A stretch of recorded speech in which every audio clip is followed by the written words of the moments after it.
So today we are covering two shlokas. We are continuing chapter number 3. We'll cover the shlok number 8 and 9. So we'll see the shlokas first and read the translation and then see the essence of these two shlokas. Nityam kuru कर्म त्वं कर्म जियाय हि अकर्मणा शरीर यात्रा अपि च ते न प्रसिद्धयेत अकर्मणा. Translation by His Divine Grace Srila Prabhupada Ki Jai. Perform your prescribed duty, for doing so is better than not working. One cannot even maintain one's physical body without work. Very nice shloka. We'll move to the second one. यज्ञ अर्थात कर्मण्य अन्यत्र लोका अयं कर्म बंधना तत् अर्थम कर्म कौन्तेय मुक्ता संगा समाचरा. Translation by Srila Prabhupada. Srila Prabhupada ki jai. Work done as a sacrifice for Vishnu has to be performed, otherwise work cause bondage in this material world. Therefore, O son of Kunti, perform your prescribed duties for his satisfaction, and in that way you will remain free from bondage.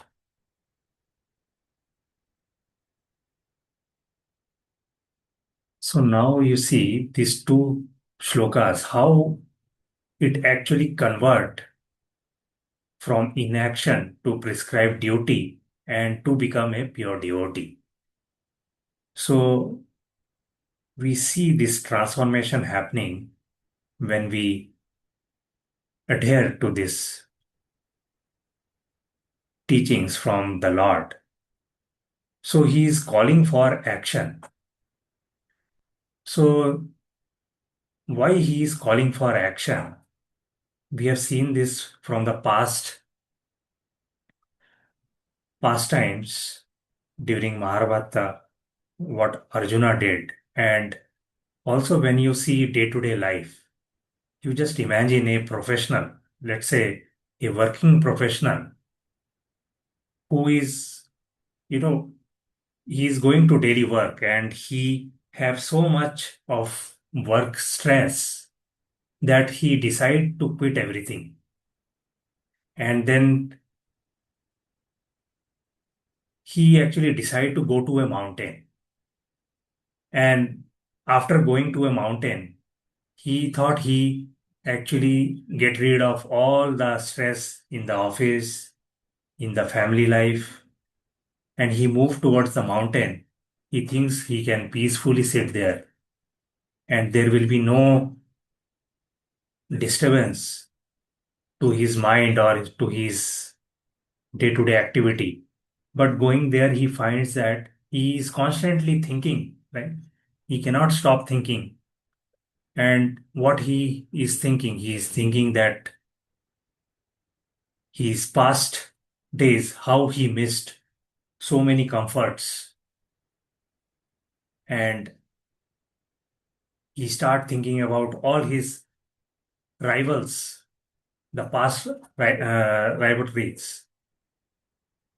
So this is also called as premature renunciation, right? Instead of actually running away, a karma yogi stays in his position. But what he does, he stays in his position and but he shift his heart's focus, right?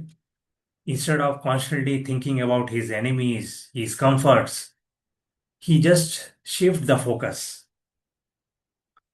and he shift his focus to perform his regular job and he transfer everything. And so instead of the personal egos, he actually start looking into the prescribed duties. So that is what these two shlokas actually guide us. So what it says, So there is a falsity of inaction, right? So people always think. So in this, you see, in this today's life, this hustle culture, many people also what they do is they will sacrifice their sleep and meals for their career, right? This is the other extreme you see now. We have seen that some person, he's so much stressed out, he run away from his all duties, go to mountain, some Himalayas and all. But there is one more category of people who are so much career oriented. They even sacrifice their sleep, they sacrifice their meals. We see that, right? These celebrities, they sometimes escape their food for their career. They will gain 20%, 20 kg extra weight, and in few days they will actually reduce some 20-30% kg of weight. And then people who want to achieve something, let's say you want to get into UPSC or some NET, NEET, NEET exams. They sacrifice their complete sleep. They sacrifice their meals. We have seen past few days what happened, right? So students, before the exam itself, they commit suicide because they're always having, constantly they are thinking what will happen to the result. Then some after exam, they felt they have not done well and they commit something, suicide or something, thinking that the result may not be good. Then what will happen to my life? So that is the culture what is coming up today, right? So they sacrifice so many things. So we see that 95% of the people come under these categories, where they will run away from their duties, or they will be so much obsessed with their to achieve something, right? Whereas we see that a sadhu, right, he remain very calm, right? So a sadhu or monk doesn't mean ki you actually, you know, run away from your prescribed duty or you chase your career. A sadhu person is one who actually he accept the culture, right? He and to maintain his health, he just accept enough, may it be food or anything. He just accept whatever is required. So you cannot perform spiritual service if your body fails, right? So therefore, to maintain the body, eating healthy and resting. So this is actually not a selfish act, right? You are just eating and you are taking rest just to maintain your body so that your body and the soul, until you align your body and your soul, you cannot perform the service for Lord. So it is very important you eat whatever is required. Don't overeat or don't try to chase your materialistic gains. So just try to align your body with your soul. If we do that, then we can properly serve Lord. So we have to understand what is the actually prescribed, how to perform the prescribed duties, how to maintain the body, right? Sharira yatrapi. So like without action, even maintaining the physical body is impossible. So we know that, right?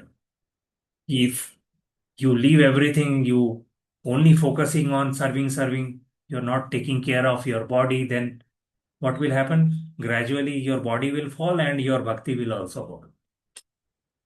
So there has to be some kind of a balance. right? To maintain the body so that you keep your soul also healthy. So now this karma bandhana, that is what we are talking about, right? Shifting your motives, which is very important. Generally, what we see that when you take a employee, he work only for salary, right? So in that case, what happens actually? So if you are working only for getting some salary at the end of the month, gradually what happens? You start feeling very bored, right? So you gradually start losing interest from the work itself. So not only in a organization, we are talking about this employee. The home front is very important where Matajis, manage so many important things. They cook, they take care of the family. So which is a very big responsibility, right? Ultimately, Prabhuji's Matajis go for work, not only for salary, right? So actually the whole motive is to maintain the family. But what happens? You only wait for your salary, and in that case, what happens? You just perform whatever duty is given in the office. Finally, gradually, the boredom will come, right? You will be saying, ki, I am not getting satisfaction. You will start complaining, I am not getting work-life balance. And you lose interest from the work. So, but what is the prescribed duties? So this, we are talking about this karma bandhana, right? So you have to shift motives. So how we shift this motive, that involves a person realizing that they are not working for any kind of CEO or for his husband and kids or wife, but actually the shifting of this motive when we are talking about is realizing that we are a servant of Krishna, right? So this constantly we are discussing this. We are actually a servant of Krishna. So we have to take that in mind, whether we are in office or we are in um, family doing at home, we are doing managing all the things. So what happens when we realize this, ki we are a servant of Krishna, that making the work inherently interesting, rather than just uh, waiting for the paychecks end of the month. So we have to believe that ki whatever you know we are doing, whether it is in the office or at home, actually we are a servant of Krishna. We are doing it for the pleasure of Krishna, right? So we consider this as a service not for himself but for the Lord. So generally, when we see this picture, we see people take that two path, right? Path A and path B. So what this path A talks about, the path A talks about the action for the false ego, and path B talks about action as a burden. So action as a burden we just discussed, right? People going to work to perform, whatever is given to him, and he start actually thinking it as a burden, right? So the intent, when we talk about the intent, working only out of obligations, right? For just for survival, I am working. There is a fear, right? If I don't work, I will not get salary. Then I cannot have material pleasure or I cannot get food. And if that is the mindset, then automatically the result will be frustration. We'll get tired very easily, fatigue, right? That's what happened, right? Every day we have to go, get up and do the cooking. We have to get up, run for the work. People, you see how people are running the metros. We used to see metros are jam-packed in Mumbai, is how people are hanging and going to office. And now we see even in Bangalore, people are, people are just pushing each other inside the metros. Very difficult to forget about getting a sitting place. Cannot even stand. So naturally, the frustration, fatigue, all these things will come, and person will lack all kind of joys, right? So what is our destination? A stagnant life devoid of higher purpose. Automatically, this destination you will reach into this. So this is one kind of path people are taking, and it is kind of a burden, right? Life becomes a burden. And there you see another type of person who is totally in the false ego, where the intent is to get the sense gratification, the bodily comfort. He's working, making money just to enjoy more. The materials things, he want to have big car, he want to have big bungalows, he so that he can party. So, but what is the result? The result is temporary. The karmic reactions, right? Good or bad, are generated basically. And what is the destination of all this? You continue to entangled in the cycle of birth and death, right? So that is why it is called as karma bandhana, a bondage. So we are talking about shifting this motive, right? So, uh, so that actually you are called it as liberation. So liberation doesn't mean ki, you perform this and you get mukti, you do bhakti, and there is a some kind of a magic formula, you will get liberated. So, so in your present things only, you have to actually find out all these things. You cannot escape. You cannot think of this job or this home is creating me a lot of frustration, anxiety, fatigue. So let me run away from this. And, if I change my job, I will be much more happy. Or if I, change my brows, I will be much more happy. So that's what all we try to escape from the situation, right? You might have realized in this day-to-day life. So that we think as a liberation, but which is totally wrong. If you see in this shloka, what is it is talking about the liberating principle. So this word yagna arthat, which is very important, right?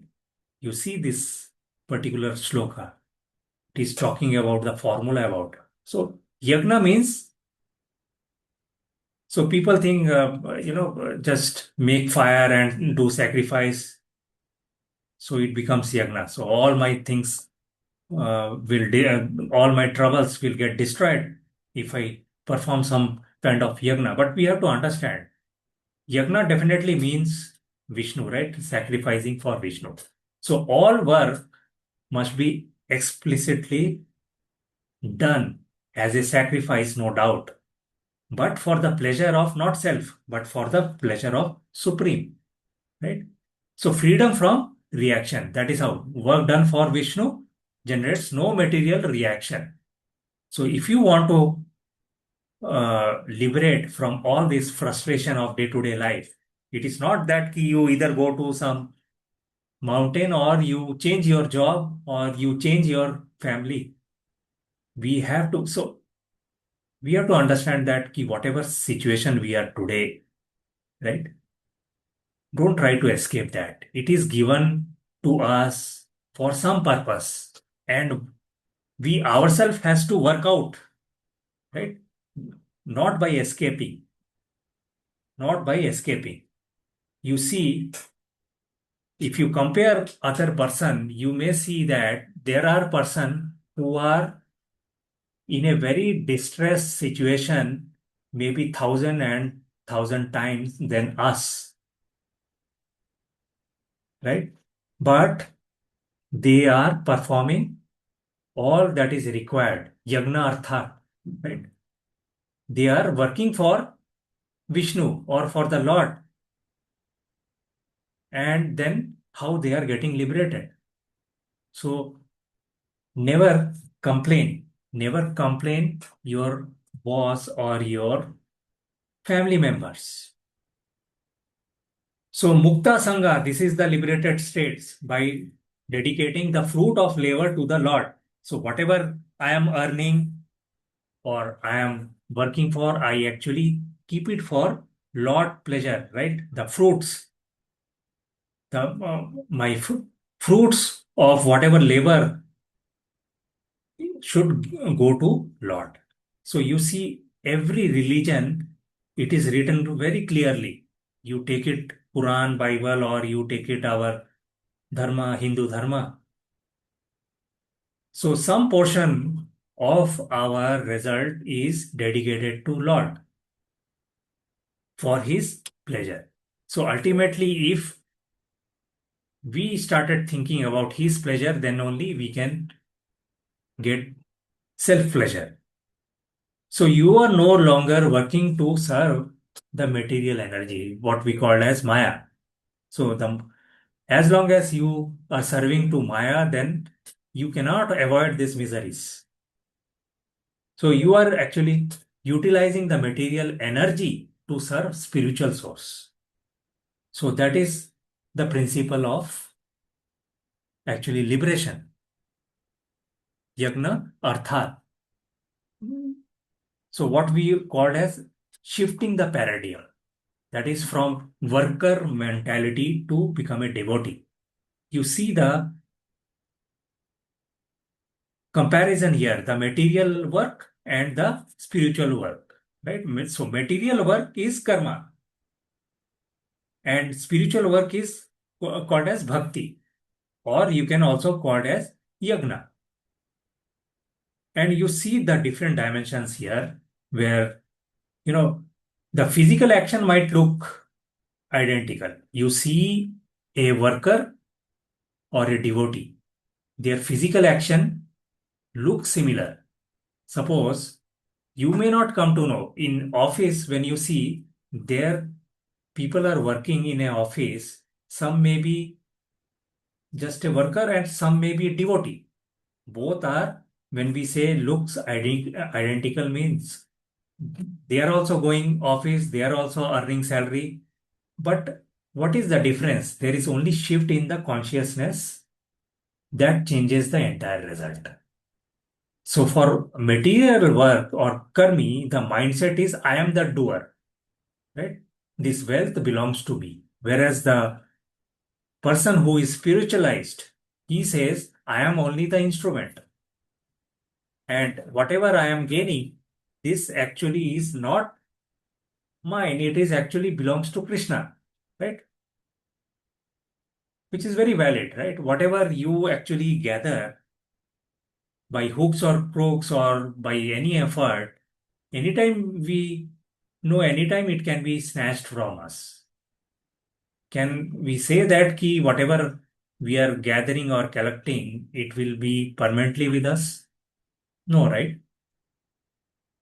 So then another dimension, the goal is like for Karni, it is like personal sense gratification or family maintenance. So he's only think in terms of enjoying, right? So you see that in city culture, so Monday to Friday, work like a donkey, and uh, Saturday, Sunday, he or she is going to be very happy because weekend. Let's go to some pub or some party and try to forget all the fight that happened from Monday to Friday, right? But the goal for a spiritual person or person who is performing bhakti, the pleasure of Supreme Lord. So Saturday, Sunday, he will go to temple. He will do some service, some seva, right? So That is how the actual pleasure comes in. One incident was described. A person. So this is a very real life incident in Bombay. A person who was very rich, right? His bungalow is costing somewhere 20 crore, and he went to one sannyasi and he's saying, "Ki, I am not happy. Actually, I am not happy. I have everything." He's having multiple luxury cars like BMW and Audi, but he's complaining that he's not happy. So then the sannyasi recommended him to actually go one place, and there you actually uh, pick one person and try to see his problem, ask him what he's facing, and try to solve that. So he went there, and then next day he come back to the sannyasi, and he asked ki. So the sannyasi initially asked him ki, how was your day, what you did. So then he told ki, I went to one place there. I that the place you recommended me. I went there, and there were two person, two kind of a very kind of a beggar. So I asked their problem, and they started narrating their problems, how they are finding it so difficult to even get a food, day to day food three times, and then how this person actually served him, both of them.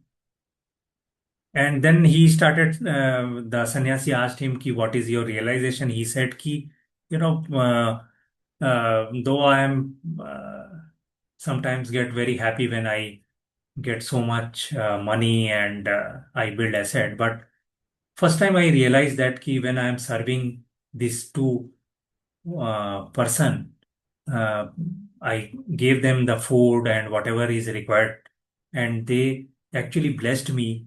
And when I saw the happiness in their face, my happiness become double, triple. I felt a deep satisfaction from inside.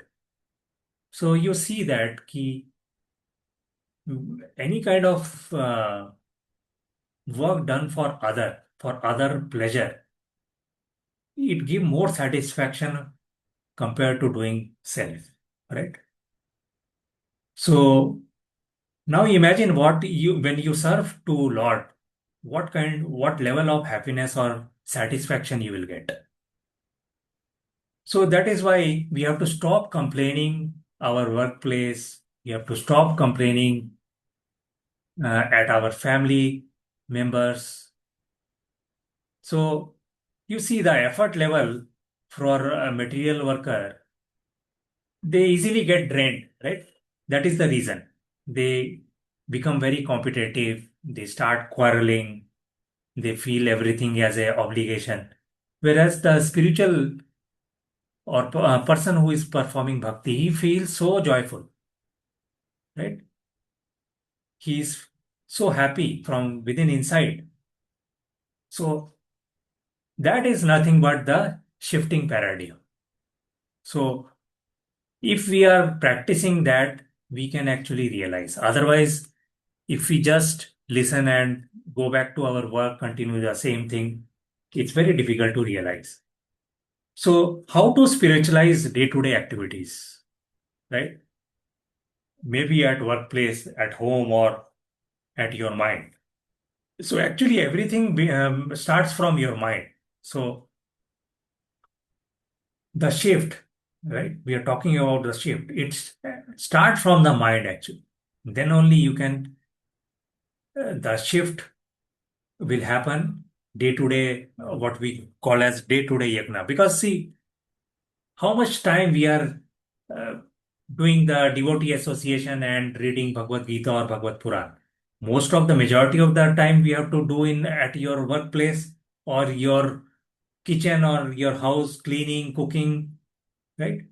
So you cannot avoid that. You have to, you know, shift your mind, move from self-centered desires to Krishna-centered desire, right? So constantly meditating on how your specific talents or time or resource can be utilized as an instrument for Lord pleasure. So that mindset is nothing but the action for us. And you at home also, you raise your children in Krishna consciousness, offer all food to Lord before eating prasadam to spiritualize the body, right? And you earn in office workplace, you earn honestly, right? Consciously use the portion of your wealth or what we call as Lakshmi directly to Krishna service, directly or indirectly. So that will make a lot of difference. Until and unless we do, we'll not realize that. So what is the highest form of prescribed duty? So now you see, initial when we started, we talk about inaction, and then we slowly move to prescribed duty, and from prescribed duty, we'll move to become a devotee. So we saw inaction, right? We also saw in Mahabharata what happened when Krishna told all this thing to Arjuna. He left his arrows and bows, everything. He said, "Ki I will not fight because I don't want to get bondage. I don't want to collect all sins by killing all my grandfather, guru." He left everything. So that is what is inaction. So inaction is very dangerous. You have to perform action. You cannot run to some mountain and run out of your family or your workplace and try to replace things. So highest form of prescribed duty in Kali Yuga, right? So step number one, to chant, to associate with Lord directly. Associate with Lord or associate with devotee. So right now we are also chanting Lord, right? We are associating with devotees. So this is the highest form of prescribed duty in Kali Yuga. So chanting Hare Krishna, Krishna Krishna, Hare Hare, Hare Rama, Rama Rama, Hare. When we chant, what happens? So this is the most important thing, chanting. Everybody says chanting is the most important thing. Why? Because it cleans the heart by removing all the material desires. Otherwise, it's very difficult to get out of Maya. So purifying heart, it automatically happens, right? Nowadays, you see all the researchers, scientists, everybody is coming and talking about ki when you chant, something happens, right? They may be talking about ki your brain volume get increase or something happens. Material, all scientific reasons uh, they will tell. But people who are constantly chanting, they can clearly experience that ki something is happening. That is why it is removing actually material desires automatically and making detachments that make you content, right? So in ancient age, you see, ancient age, the previous yugas, you used to, the requirement was fire sacrifice. People used to do 100 and 1,000 years of yagnas, fire sacrifice. But in modern age, Lord knows our limitation. He made the thing so simple. Just by chanting, will does all the job done. So principle of our life, how to chant nicely, how I can spread chanting nicely. That is the main important thing. And not only you practice, you have to tell your family and friends about this. Whatever you are learning, please every day make it a point you actually tell your friends and family.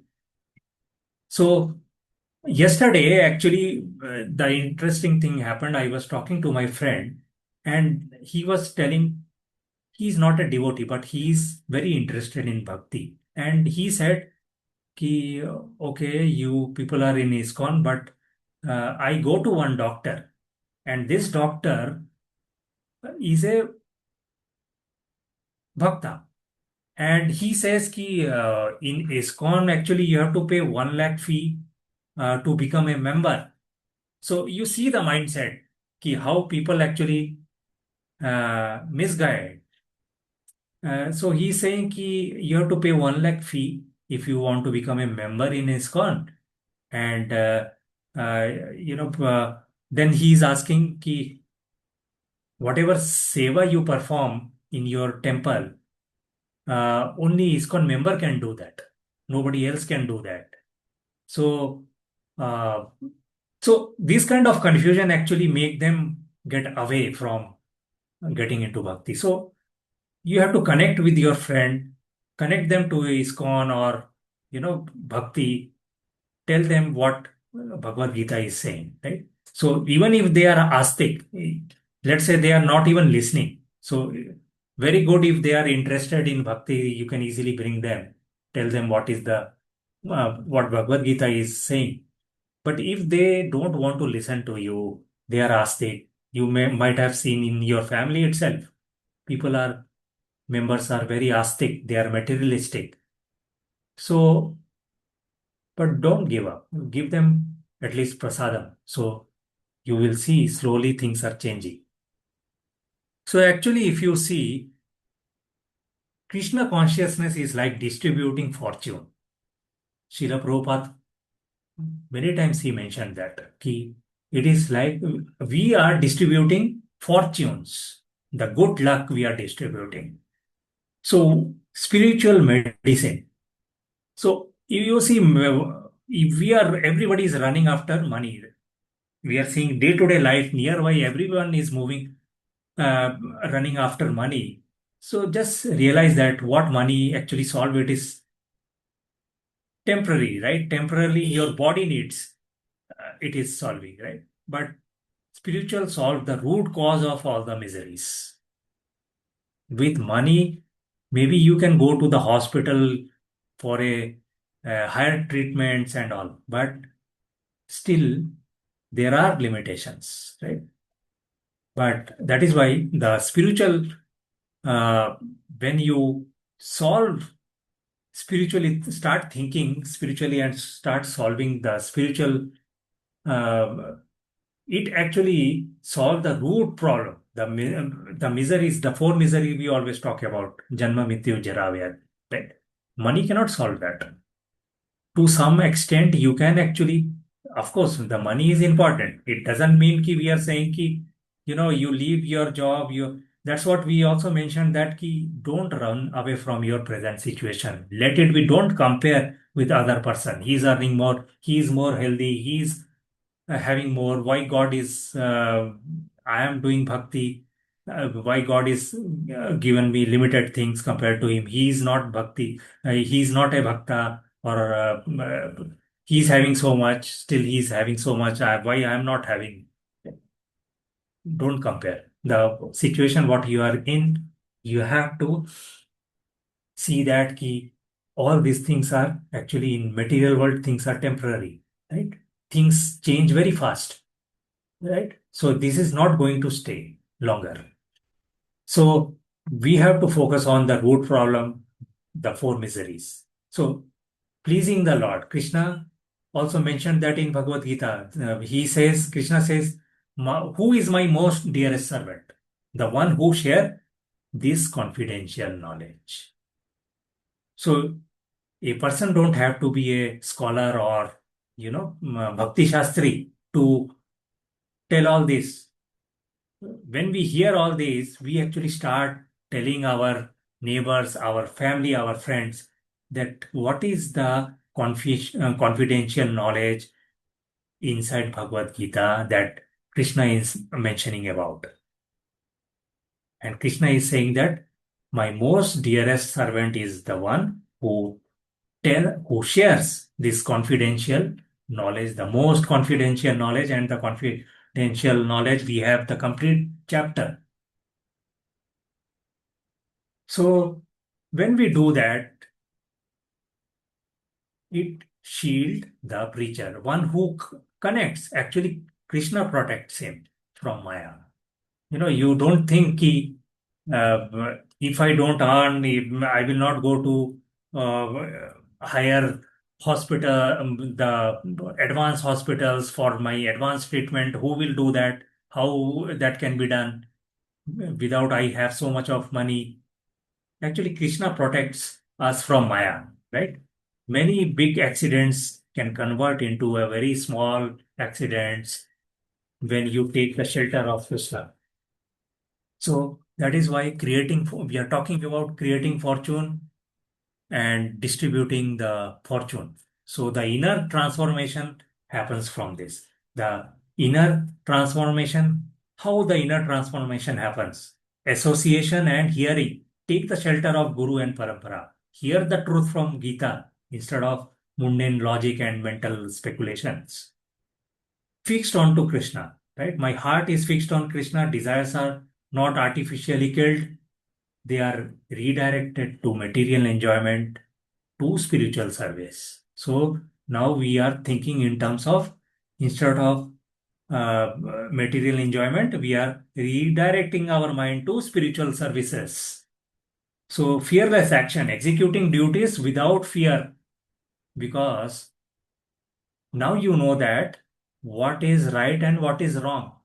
Arjuna, we have seen him, right? How he uh, stopped fighting to fighting for the prescribed duty. So give up your laziness, right? Work for Lord. And the finally, I think we are move ahead. And so this is the last. What is the blueprint of liberated life? We are we all believe that liberation means ultimate happiness. We all agree that, but our definition of liberations are different. So what is the blueprint for liberated life? Never stopped action. That is the first thing you have to understand. Don't stop working, right? Never stop action. Action is mandatory. Artificial inaction is spiritual degradation. We have to remember.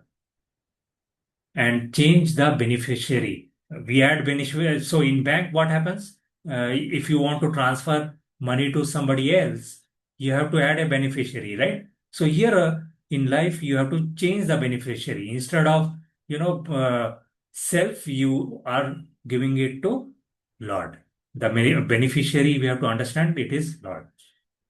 Purify, we have to, that way we purify the intent. So shifting the daily mindset from how does this please me to how does this please Lord, and share the wealth. So wealth is not only money, right?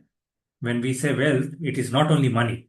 We are distributing the spiritual knowledge and holy name to everyone. जाके देखो तारे कहो Krishna उपदेश. So we will end here with a very beautiful two lines. Here you can see to remember always these two lines. The action without devotion is a burden. Action infused with devotion is liberation. So thank you, Prabhujis and Matajis. You want to share something or you want to add something? Please go ahead.